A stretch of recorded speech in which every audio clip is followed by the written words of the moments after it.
ஸ்ரீ பஞ்சாயத்தன மூலமந்திர சகித்த ஸ்ரீ சண்டி ஹோமம் ஹோசூரில் புதுக்கோட்டை ஸ்ரீ புவனேஸ்வரி பீடத்தின் சார்பில் மார்ச் 6ஆம் தேதி முதல் 10ஆம் தேதி வரை மாலை 4 மணி முதல் 7:30 மணி வரை தேர்பேட்டையில் உள்ள ஸ்ரீ காயத்ரி நிலையத்தில் நடைபெறுகிறது. இந்த ஹோமத்தின் சிறப்புகள்: தடைகள் விலக, அனைத்து காரியமும் வெற்றி பெற, அறிவும் ஞாபக சக்தியும் வளர, வியாதிகள் விலக, கிரக பாத நிவர்த்தி, சர்வ தோஷம் அகல, மனோபலம் கூட, எதிர்ப்பு சக்திகள் விலக, துஷ்ட சக்திகளிடமிருந்து பாதுகாக்க, மன அமைதியும் ஆனந்தமும் பெற, லக்ஷ்மி கடாட்சம் நிலை பெற, கடன் தொல்லைகள் விலக, வியாபார தடைகள் விலகி அபிவிருத்தி அடைய புதுக்கோட்டை ஸ்ரீ புவனேஸ்வரி பீடத்தின் சார்பில் ஸ்ரீ பஞ்சாயத்தன மூலமந்திர சகித சண்டி ஹோமம் நடைபெறுகிறது. அனைவரும் கலந்து கொண்டு இறையருள் பெறவும்.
अष्टम्यां चतुर्दश्यां नवम्यां चैकते रसः श्रोष्ठन्ति देवजे भक्त्या मम माहात्म्यमुत्तमं स्वाहा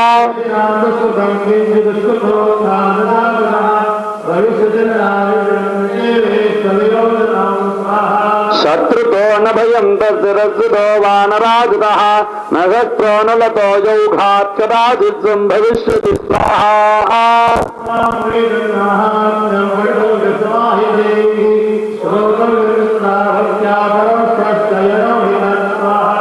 उपगर्गान शेषान्त महामारी समुद्भवान् तथा त्रिविधमुत्तारं माहात्म्यं समयेन् नमः स्वाहा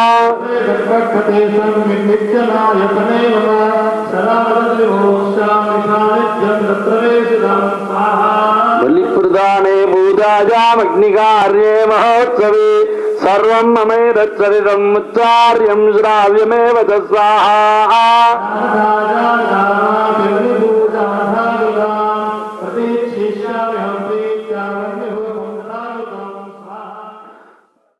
नमामि चिन्मयं देवं सद्गुरुं ब्रह्मविद्वरं सद्गुरुं ब्रह्मविद्वरम्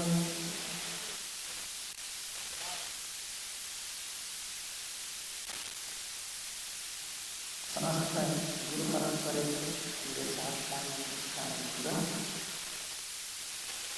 पूज्य स्वामी नरवांजी महाराज அவர்களும் குரு பரம்பரைக்கும் சுவாமிக்கும் என்னுடைய சாஷ்டாங்க நமஸ்காரங்களை தெரிவிக்கிறேன். ரொம்ப பாக்கியம் என்ன அப்படின்னாக்கா, புதுக்கோட்டை சுவாமி விடாதிபதி வராது சாட்சாத் புதுக்கோட்டை அம்பாள் வந்து சமானம். இது எத்தனை பேருக்கு புரியும்ன்றது எனக்கு தெரியாது, ஆனால் இதான் உண்மை.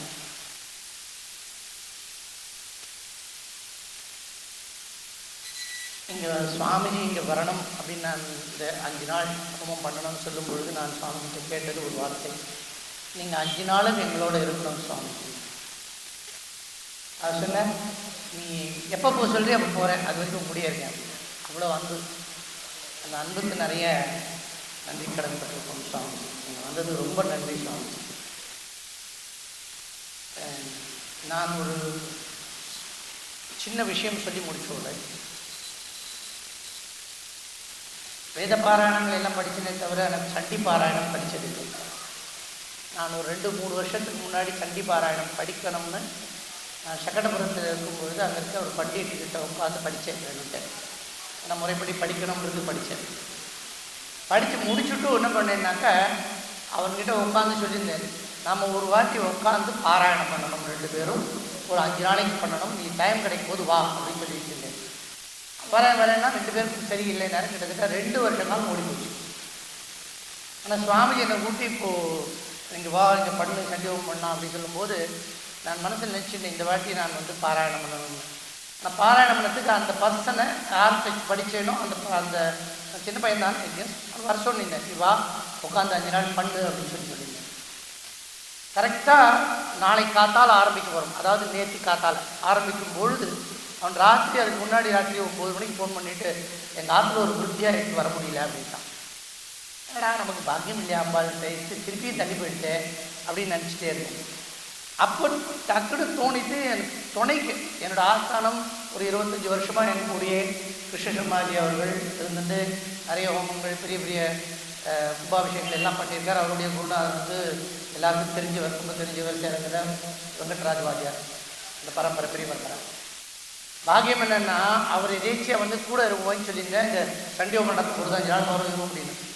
அன்றைக்கி நைட்டு நான் ஃபோன் பண்ணி இந்த மாதிரி அவன் வரேன்னு சொன்னால் வரலன்னு சொல்லிட்டான் அப்படின்னு சொல்லும்போது அது நான் இருக்கேன் சாமி உங்களோட அப்படின்னு சொல்லிவிட்டு அடுத்த நாள் காத்தால் வந்து அவர் கூட இருந்து பாராயணம். இப்போ 2 நாளாக அவரோட நானும் பாராயணம் பண்ணியிருக்கேன்.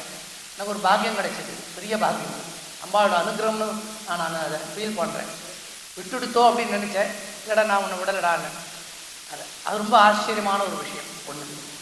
2வது விஷயம், இந்த யஜ்யம் ஹோமம்னு பார்த்து என்ன, நான் ரொம்ப நேரம் இதை பார்த்துட்டு இருந்தேன், அமைதியாக உட்காந்து பார்த்துட்டு என் மனசில் பட்ட விஷயம் என்னென்னா, இந்த இருக்கானே செந்தில், நீங்கள்லாம் உட்காந்துன்னா அந்த ஹோமம் ஒன்றும் தெரிஞ்சிருக்காது. என்னைவா சுற்றி உட்காந்துன்னா மறைஞ்சிருக்கும். சின்ன ஹோமம் ஒன்று தான் அது இவ்வளோ பெருசாக்கி வச்சுருக்காரு சைஸில். அந்த ஹோமம் ஒன்று அப்படி பண்ணத்தை விட்டு உங்கள் எல்லாருக்கும் பார்க்க முடியாது, தெரிஞ்சு வந்து என்னன்னா காம்பீரமாக அவளால் எல்லாத்தையும் போட முடிஞ்சது, திரவியங்கள் எல்லாம். அதை பார்த்துட்டே இருக்கும்போது புரிஞ்சுது எனக்கு என்ன விஷயம்னா 3 விஷயம் புரிஞ்சுது. அதில் அது சரீரத்தோடு எந்த அளவுக்கு சம்பந்தப்பட்டிருக்குதுன்னு புரிஞ்சுது. ஒன்று, அந்த ஹோமகுண்டம் பார்த்தீங்கன்னாக்கா அது இந்த ஸ்தூல சரீரத்தை அதை அழகாக பண்ணி பக்காவாக பண்ணி ஃபிக்ஸடாக வச்சு நல்ல திரகாத்திரமாக வச்சுருந்தா தான் உள்ளுக்குள்ளே என்ன இருக்குதோ அது சாநித்தியத்தோடு இருக்கும். அது ஒன்று புரிஞ்சுட்டேன். அப்போ சரீரம்ன்றது அந்த ஹோமகுண்டம்னு சொன்னாக்கா அதுக்குள்ளே ஒவ்வொரு மூலையிலையும் ஒவ்வொரு இடத்துலையும் தெய்வங்களை ஆவாகனம் பண்ணுறான், அதை ஸ்தாபனம் பண்ணுறான். அதுக்கப்புறம் அக்னியை ஸ்தாபனம் பண்ணுறான். அந்த தெய்வங்கள்லாம் ஸ்தாபனம் பண்ணும்போது நினச்சேன், சக்ஷோ சூரிய அப்படி சொல்லி ஒன்று வரும். நான் எடுக்கல, டைம் ஆகும். அந்த தத்துவபோதத்தை பார்த்தீங்கன்னாக்கா ஒன்னொன்றுக்கும் ஒரு தேவதைகள் சொல்லி எல்லாம் வரும் ஃபுல்லாக. அப்போது இந்த சூக்ஷ்ம சரீரத்தில் இருக்கக்கூடிய இந்திரியம் அல்லது மனசு, புத்தி, சித்தம், அகங்காரம், அதோடு சில பிராணங்கள், இது எல்லாத்துக்கும் அதிதேவதைகள் இருக்கா. அந்த ஏறக்குறைய அந்த தேவதைகள்லாம் அங்கே உள்ள பண்ணும்பொழுது அது சூக்ஷ்ம சரீரமாக அந்த ஹோமகுண்டத்தினுடைய உள்பகுதி நம்முடைய சூக்ஷ்ம சரீரம் மாதிரி ஆறுது. வெளிப்பகுதி இந்த ஹோமகுண்டம், உட்பகுதி அதனுடைய சூக்ஷ்ம சரீரங்கள். சூக்ஷ்மத்தில் மொத்தம் 17 தத்துவங்கள் இருக்குது. 5 இந்திரியங்கள், 5 பிராணம், 4 அந்தக்கரணம், 19. அது 2ஆக மாற்றினா மனசு புத்தின்னு மாறும், 17. இதெல்லாம் இருக்குது. இப்போ பார்க்கும்பொழுது 3வது தோணித்து அதுக்கப்புறம் அந்த ஜுவாலை எரியறது பார்த்தேடா, அதுக்கு ஆகுதி கொடுத்து அந்த ஜுவாலையை மெயின்டைன் பண்ணுறான். அந்த அளவுக்கு நாம் எந்த அளவுக்கு தபஸ் பண்ணிகிட்டே இருக்கோமோ அந்த அளவுக்கு நமக்குள்ளே இருக்கிற ஆத்ம ஞானம்ன்ற அந்த தீபம், ஆத்ம ஞானம்ன்ற தீபம் என்ன பண்ணும்னா ஜுவாலை விட்டு எரியும், நல்லா எரியும். அது மட்டும் இல்லை, அதுக்கு இருக்கிற ஒரு சக்தி என்னன்னு பார்த்தீங்கன்னாக்கா சர்வ பாபங்களையும் அழிக்கக்கூடிய ஒரு சக்தி உண்டு. ரொம்ப ரொம்ப சக்தி இருக்குது. எப்படி நம்பலாம் அப்படின்னு கேட்டால், ஞானாக்னி தக்த கர்மாணம் பஸ்மசாத் குருதேர்ச்சுட என்று பகவான் 4ஆம் அத்தியாயத்தோட அனைத்து கர்மங்களும் ஞானே பரிசமாப்பியதேன்னு சொன்னார். எல்லா கர்மங்களும் அந்த ஞானத்தில் போய் முடியறது. அந்த ஞானம் என்ன பண்ணுறது அப்படின்னு சொன்னாக்கா, அந்த ஆத்ம ஞானம் எல்லா பாபங்களையும் பூரணமாக எரிக்கின்றது அப்படின்னு சொல்கிறார். அப்போ எல்லா பாபங்களும் பூரணமாக எரிக்கப்பட்டால் அந்த ஜீவன் எப்படி இருப்பானா, அப்படியே பிரகாசமாக இருப்பான், தூய்மையாக இருப்பான். அனைத்தும் போன அப்புறம் அந்த ஜீவன் சாட்சாத் பரமாத்மாவே இருக்கான். அதை விளக்குதான் கடைசியில பூர்ணாகுதின்னு போட்டு முடிச்சு விடுறான். பூர்ணமத பூர்ணமிதம் பூர்ணாத் பூர்ணமுதச்சதே பூர்ணஸ்ய பூர்ணமாதாய பூர்ணமேவா வசிஷ்டே சர்வம் பூர்ணமயம் சர்வம் சிவமயம். அதனால் அப்படி பிரகாசமா ஜலித்திருக்கிறோம். ஓகேயா? அதனால இந்த ஹோமங்கள் ஒரு சாதாரண விஷயம் இல்லை. நம்ம வாழ்க்கையில நாம புரிஞ்சிக்க வேண்டிய தத்துவங்களை நமக்கு விளக்குவதற்கான ஒரு தன்மைகள் அப்படின்னு சொல்லி வாழ்க்கையில எப்படி வாழணும்னு கேட்டீங்கன்னா அதுல ஒன்னொன்னு போடும்போது ஸ்வாஹா இதம் நம அப்படின்னு சொல்லி போடுவான். அது அத்தனையும் என்னுடையதல்ல உன்னுடையது, என்னுடையதல்ல உன்னுடையதுன்ற பாவனையோட போடணும்னு சொல்லும் பொழுது நம்ம மனசுல இருக்க எல்லா கல்மிஷங்களும் காம கோத லோப மோக மத ஆச்சரிய அத்தனையும் அதுல போட்டு எரிக்கப்பட்டு அந்த அக்னியானது நம்மை தூய்மையாக்கி நம் சுரூபமாகவே நம்மளை இருக்க செய்கின்றதுன்னு சொல்லி இதுக்கு வாய்ப்பு கொடுத்த அனைவருக்கும் நன்றின்னு சொல்லி சுவாமிஜி இங்க வந்து இருக்கிறதுக்கு எனக்கு ரொம்ப ரொம்ப ரொம்ப ரொம்ப சந்தோஷம்னு சொல்லி முடிக்கிறேன். நாராயண் நாராயண் நாராயண். சச்சிதானந்த குரும் தேவம் சச்சிதானந்த விக்கிரகம் சர்வதா சுப்ரசன்னந்தம் சிவதூதம் சமாஸ்ரயே.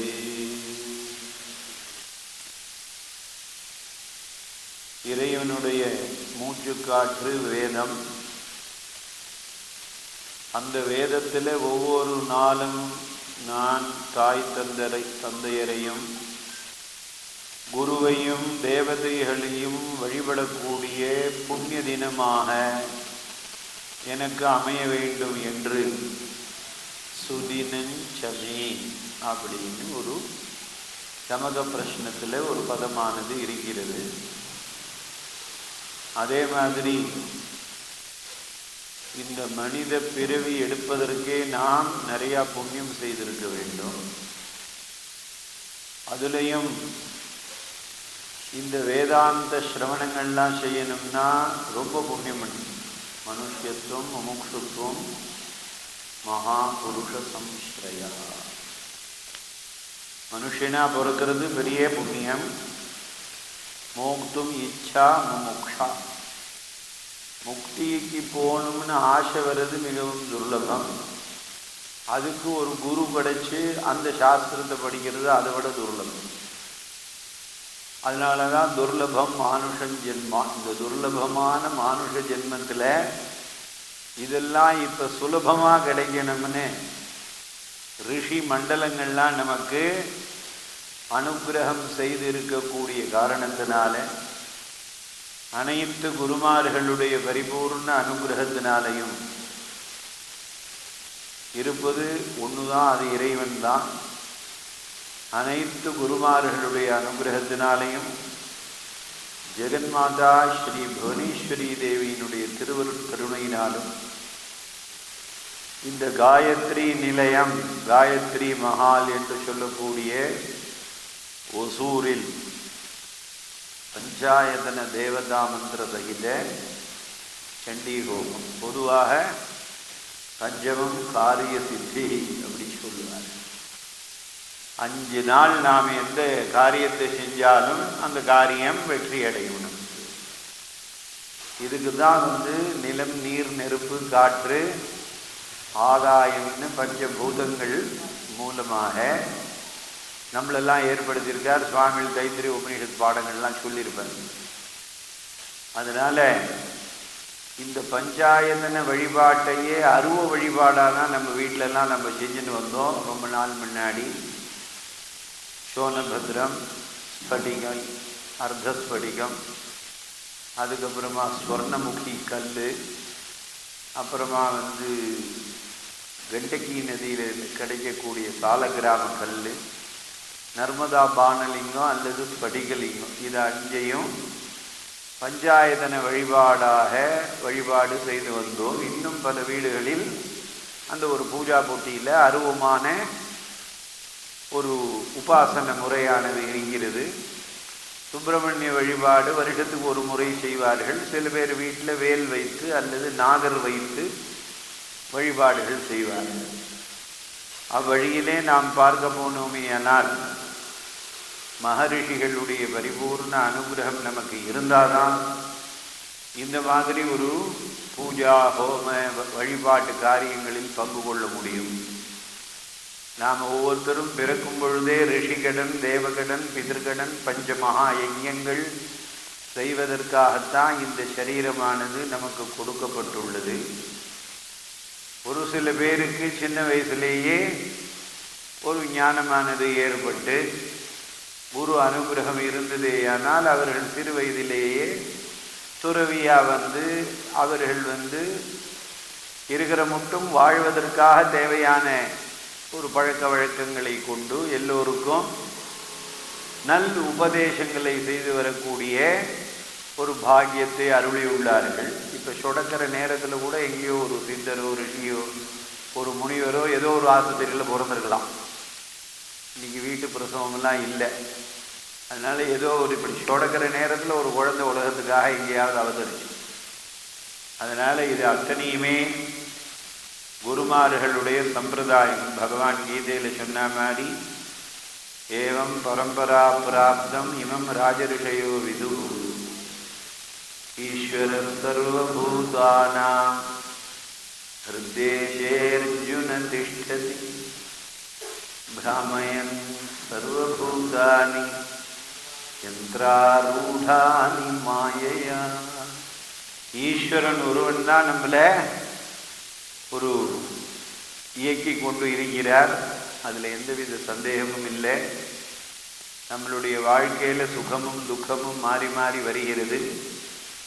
அதெல்லாம் நமக்கு நல்ல பலனாக கிடைக்க வேண்டும் என்பதற்காகத்தான் 4 வேதங்கள், சாஸ்திரங்கள், புராணங்கள், மன அமைதி ஏற்படணும், சித்த சுத்தி ஏற்படணும், சமதமாதி சம்பத்து ஏற்படணும்.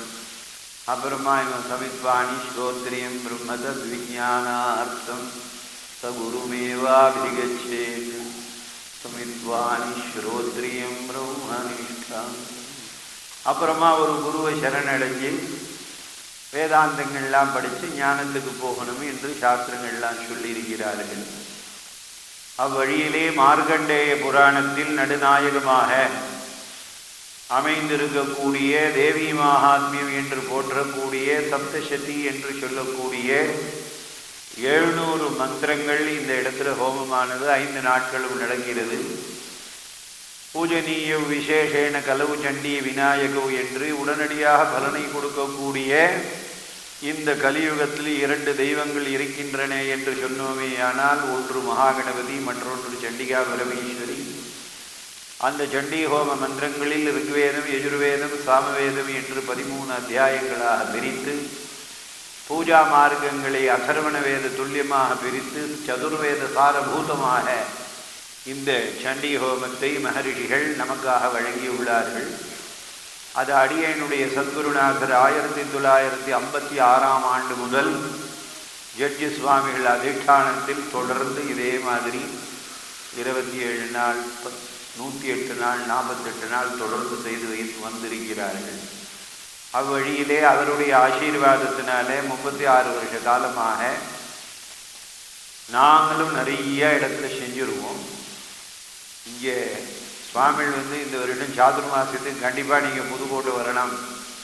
நான் சொல்கிறேன், தயவு செய்து எடுத்துக்க வேண்டாம், புவனேஸ்வரி சொல்கிறாருன்னு எடுத்துக்கோங்க அப்படின்ற உடனே 2 மாதமும் அங்கே இருந்து சாதுர்மாச விரத அனுஷ்டானத்தை பண்ணி பூஜையெல்லாம் செய்து எல்லோருக்கும் ஆன்லைனிலேயே வகுப்பெல்லாம் காணொளி மூலமாக எடுத்தார்கள். அப்போ கூட எங்களுக்கு இந்த திட்டங்கள்லாம் இல்லை. இந்த 5 நாள் ஹோமம் பண்ணணும். அப்போ சொன்னார், வேறு சிங்கேரியிலேருந்து ஒருத்தர் வருவார், சகடபுரத்துலேருந்து ஒரு 5 நாள் பாராயணங்கள் செய்வார்னா ரொம்ப சந்தோஷமாக இருந்தோம். இருந்தாலும் என்னன்னா இப்போ இங்கே நடக்கக்கூடிய காரணம் முக்கியமாக கிருஷ்ணாத்மானந்த சுவாமியுடைய தபசு தான். அவர் எல்லா வேதாந்தத்தையும் படித்ததுக்கு அப்புறமும் இந்த தேவி மகாத்மியத்தை படிக்கணும்னு ஆசைப்பட்டு, அதுவும் என்ன அவருக்கு படிக்க தெரியாதா, பகவத்கீதையும் 700 ஸ்லோகம்தான். தர்ம அர்த்த காம மோட்சம், அறம் பொருள் இன்பம் வீடு, அறத்திற்காகவும் 4 சப்தசதிகள் இருக்கின்றன. மனுஸ்மிருதிங்கிறது அறத்திற்காக ஏற்பட்டது. தர்ம அர்த்தம், நம்ம வாழ்க்கையில் சுகமாக இருக்கணும். அர்த்தம்னா மனமந்திரம் கிடையாது. வந்து வாழ்க்கையில் சுகமாக இருக்கணும்னா தேவி மகாத்மியம், இல்லற வாழ்க்கையில் சண்டை சச்சரவுகள் இல்லாமல் நாம் ஆனந்தமாக வாழணும்னா அதுக்கு வாத்ஸ்யாயன மகரிஷி சொன்ன 700, ஞான சாஸ்திரம் பகவத்கீதை 700, இது எல்லாத்துக்கும் 700 ரிஷிகள் நமக்கு கொடுத்திருக்கிறார்கள். அது எல்லாத்தையும் நாம் படித்தாலும் இந்த அறம்பொருள் இன்பம் வீடு 4 நமக்கு கிடைக்கும்னா எல்லா இடத்துலையும் இருக்குது. அதே மாதிரி உபாசனா மார்க்கத்தையும் பகவத்கீதையில் பேசுகிறார்கள். அதே மாதிரி நம்மளுடைய குண நலன்கள் எப்படி வைத்துக்க வேண்டும், நம்மளுடைய வேல்யூஸ்ன்னு இங்கிலீஷில் சொல்கிறாங்களே, நம்மளுடைய பழக்க வழக்கங்கள் எப்படி இருக்க வேண்டும் அப்படிங்கிறதெல்லாமும் நிறையா சொல்லி இருக்கிறார்கள். அதே மாதிரி இந்த தேவி மகாத்மியத்திலையும் மனிதனை பண்படுத்தக்கூடிய ஒரு விதமாக சாஸ்திரங்கள் அமைச்சு இந்த தேவி மகாத்மியத்துக்கு 7 பேர் வியாக்கியானம் விரிவுரை எழுதியிருக்கிறார்கள். அதில் ஆராதிதா சைமன்னரணாம் போக ஸ்வர்க அபவர்கதா தர்ம அர்த்த காம மோட்சங்கிற சதுர்வித புண்ணிய புருஷார்த்தங்களும் இந்த சண்டி ஹோமம் நடக்கிற இடத்துல கிடைக்கும். அது இந்த காயத்ரி நிலையம்னு இதுக்கு பேர். இங்கே எத்தனையோ பூனெல்லாம் நடந்திருக்கலாம், காயத்ரி ஜபங்கள்லாம் நடந்துருக்கலாம். ஸ்துதோமயா வரதா வேத மாதா பிரச்சோதயந்தி பவனி த்விஜாதா ஆயு பிருத்திவியாம் திரவிணம் பிரம்மவர்ச்சசம் மஹ்யம் தத்வா பிரஜாதும் பிரம்மலோகம். எங்க காயத்ரி மந்திரம் நடக்கிறதோ, யார் காயத்ரி மந்திரம் ஜெபம் செய்கிறார்களோ அவருக்கு நல்ல ஆயுசு, நல்ல சுகங்கள், ஆனந்தமான வாழ்க்கைகள் கிடைக்கும்னு மகாநாராயண உபனிஷத் சொல்கிறது. அப்பேற்பட்ட காயத்ரி நிலையத்தில் அனைத்துலக நலம் வேண்டி இந்த ஹோமமானது செய்யப்பட்டு வருது. இந்த ஹோமம் தொடர்ந்து எல்லா ஊர்லேயும் செய்யணும்னு சங்கல்பமானது செய்து இருக்கிறோம். அது எதுக்காகனா, இந்த புவனேஸ்வரி பீடம் கிட்டத்தட்ட 126 வருஷத்துக்கு முன்னாடி சதாசிவ பிரம்மேந்திர சரஸ்வதி அவதூத சுவாமிகள் என்ற ஒரு மகான் ஜட்ஜாயிருந்து ஜட்ஜு பதவியை துறந்து துறவியாகி நேர காஞ்சிபுரம் சென்று ராமகிருஷ்ணானந்த பிரம்மேந்திர சுவாமிகிட்ட வேதாந்த பாடம் படித்து அவர்கிட்ட சன்னியாசம் வாங்கிட்டு அப்படியே பூப்பிரதட்சிணை யாத்திரையாக வந்து நார்த்தாமலை மாரியம்மன் கோவிலில் தபஸ் செய்யும் பொழுது ராஜாக்கள்லாம் அவரை அழைச்சிட்டு போய் புதுக்கோட்டையில் வைத்திருந்து அவருக்கு மகா சமாதி எல்லாம் பிறகு நடைபெற்று அதுக்கப்புறமா அவருடைய சமாதியை அவருடைய சிஷ்யர் ஸ்வயம்பிரகாச பிரம்மேந்திர சுவாமிகள் 1932ஆம் ஆண்டு கண்டுபிடித்து அவருக்கு 23 சிஷ்யர்களை ஏற்படுத்தி அதில் ஒரு சாந்தானந்த சுவாமிகளையும் நல்வழிப்படுத்தி குருநாதருக்கு கைங்கரியம் செய்வாயாக என்று புதுக்கோட்டைக்கு அனுப்பி வைத்தார்.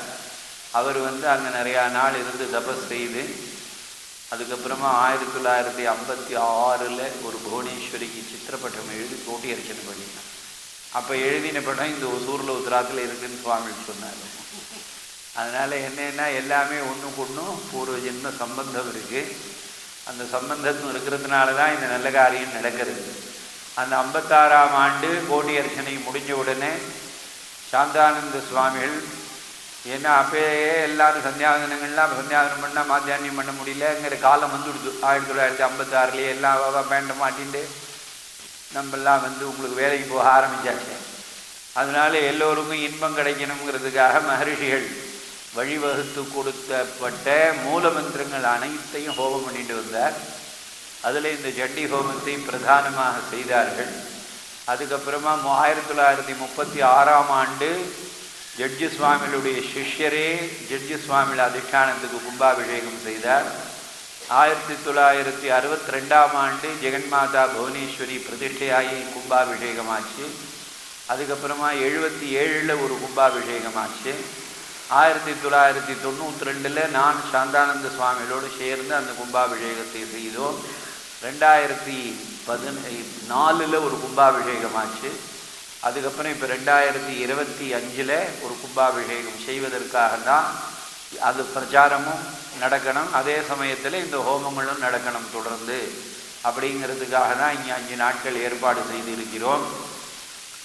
இதில் உங்களுக்கு இப்போ மார்ச் மாதம் 19ஆம் தேதி கார்த்தால 4:30 மணிக்கு கோபூஜை முதல் துவங்கி மத்தியானம் 3 மணி வரைக்கும் பரிவார தேவதா சகித புவனேஸ்வரியை பாலாலயம் பண்ணுறோம்.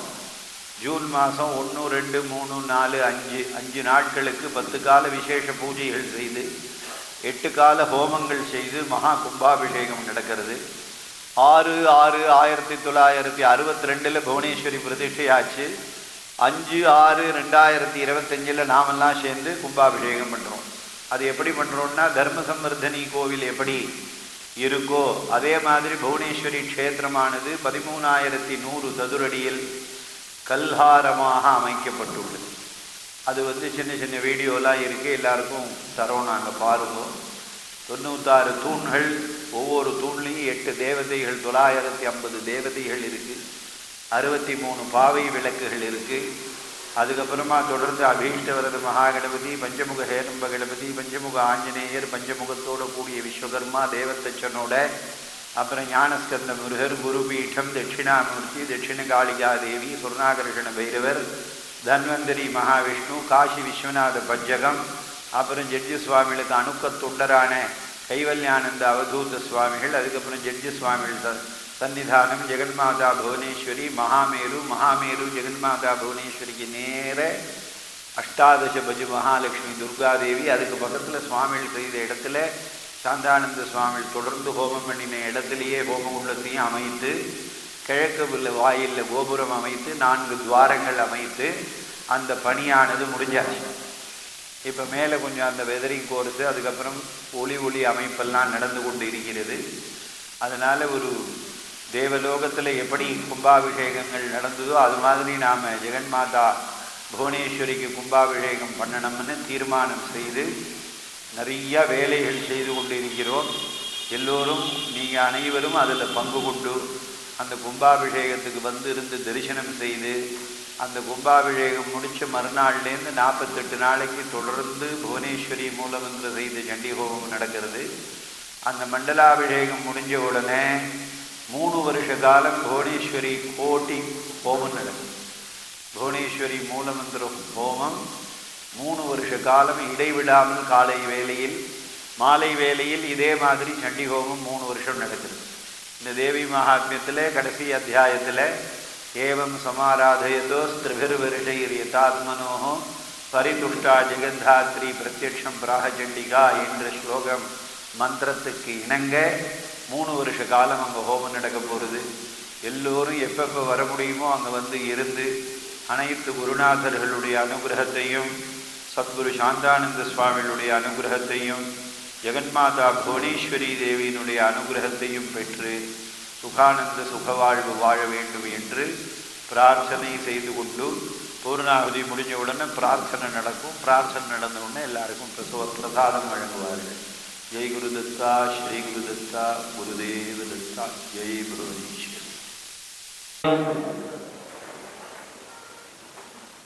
ஐம் மகாகாளி ஹ்ரீம் மகாலக்ஷ்மி க்ளீம் மகாதரஸ்வத்யை ஐம் ஹ்ரீம் க்ளீம் சாமுண்டாயை விஞ்சே சண்டிகா பரமேஸ்வரி புவனேஸ்வரி பராபட்டாரிகாயை நமः. சகஞ்சுகம் வத்னம் சமர்ப்பயாமி நம ஸ்வாஹா. ஸ்ரீமாதா ஸ்ரீமகாராஜ்ஞி श्रीमत् सिंहासनेश्वरी चिदग्निकुण्ड सम्भूते देवदारी समुद्यते उद्युत्पाणुसहस्राभे चतुर्बाहु समन्विते रागस्वरूप पाशाढ्ये क्रोधागाराङ्कुशोज्वले मनोरूपेक्षु कोदण्डे पंचतन्मात्र सायके जय जय श्री चंडिका परमेश्वर्यै नमः. अग्निर्वापामायतनं यो अग्निराजतनं वेद आपो वा अग्निराजतनं सांगायी राजुदायी दवानायी शक्तिपरिवारायी चंडिका परमेश्वरी नमः. पुष्पमालां समर्पयामि नमः स्वाहा. ओम रुद्रपुरस्तात्रपथा विश्वचर्षणी अत्रागताक्षरादन्निविष्टा अधिष्ठायी नाम जरा पुराणी महत्तरा महिमा देवतानां नवयोनीर्नवचक्राणि दीधिरे नवैव योगा नवयोगिनीश्च नवानाञ्चक्रे अधिनाथाद्योना नवभद्रा नवमुद्रा महीना एकासासीत् प्रथमासा नवासीत् आसो नविंशदासो नत्रिंशत् चत्वारिंशदधिद्रन्नमिधा उचतीरिव मातरो मा विशन्तु ऊर्ध्वज्वलज्वलनं ज्योतिरग्रे तमो वैदिरश्चीनमजरं तद्रजोऽभूत् आनन्दनं मोदनं ज्योतिरिन्दोरे दावु वै मण्डला मण्डयन्ति तिस्रश्च रेखाः ददनानि भूमे त्रिविण्डपा त्रिगुणा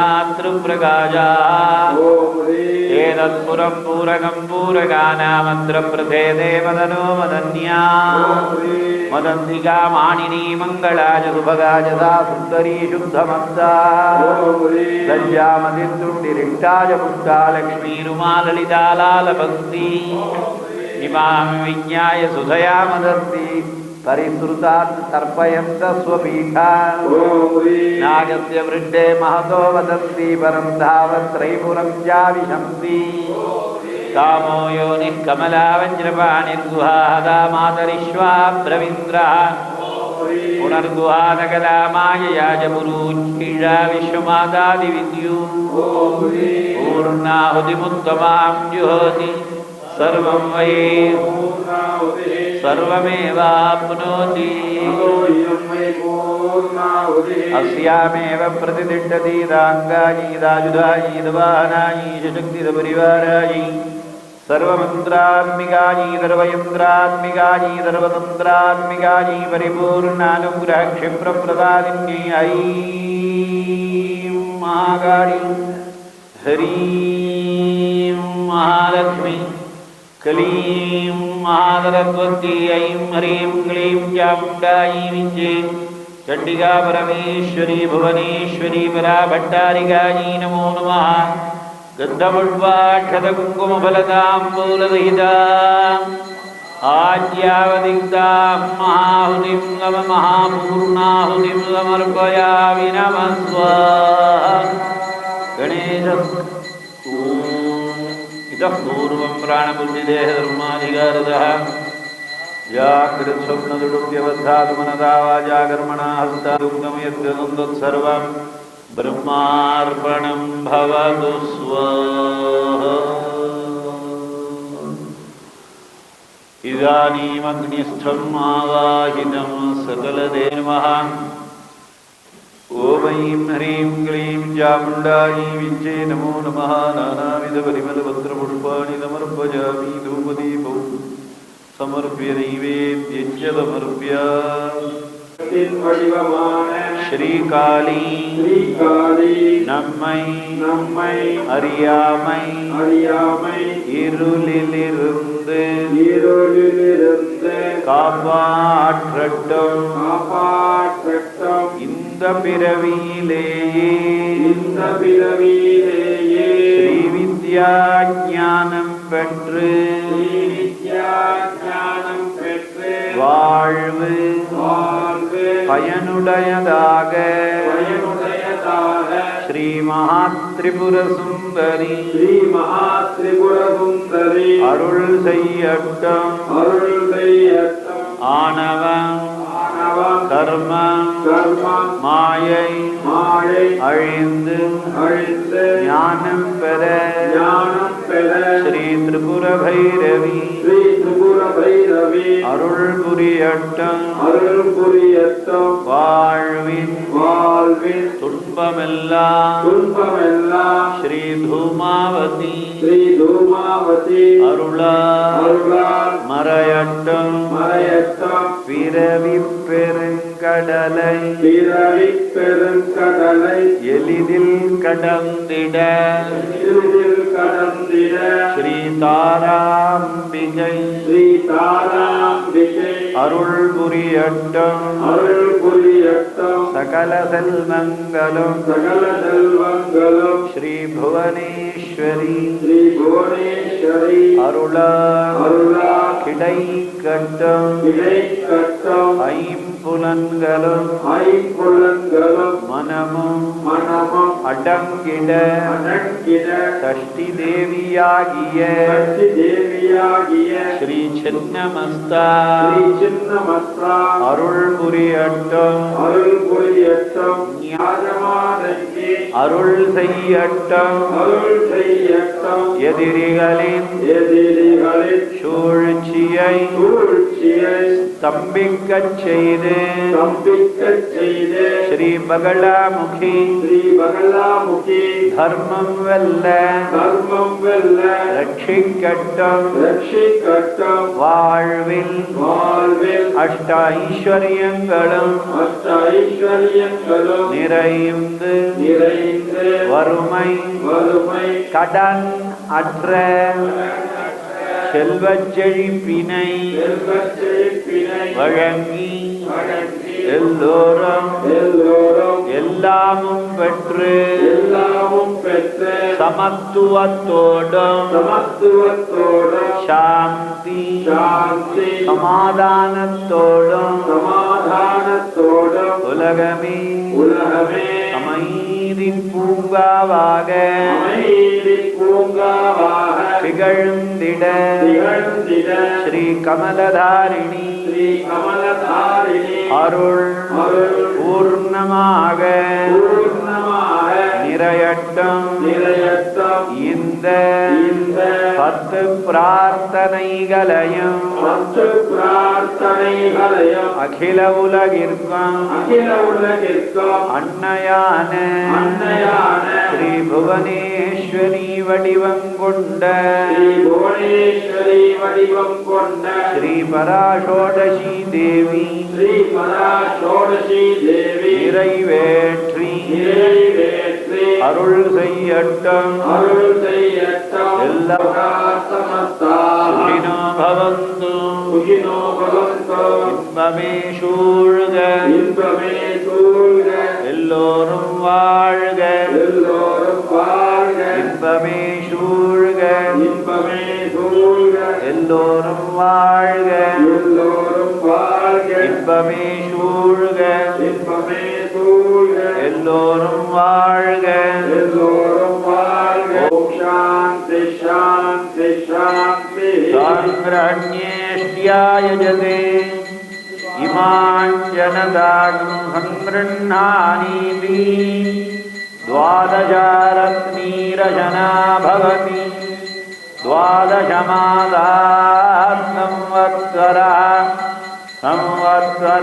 संवत्सरमेवावरुन्धे मौञ्जे भवति ऊर्ध्वैमुञ्जाः ऊर्जमेवावरुन्धे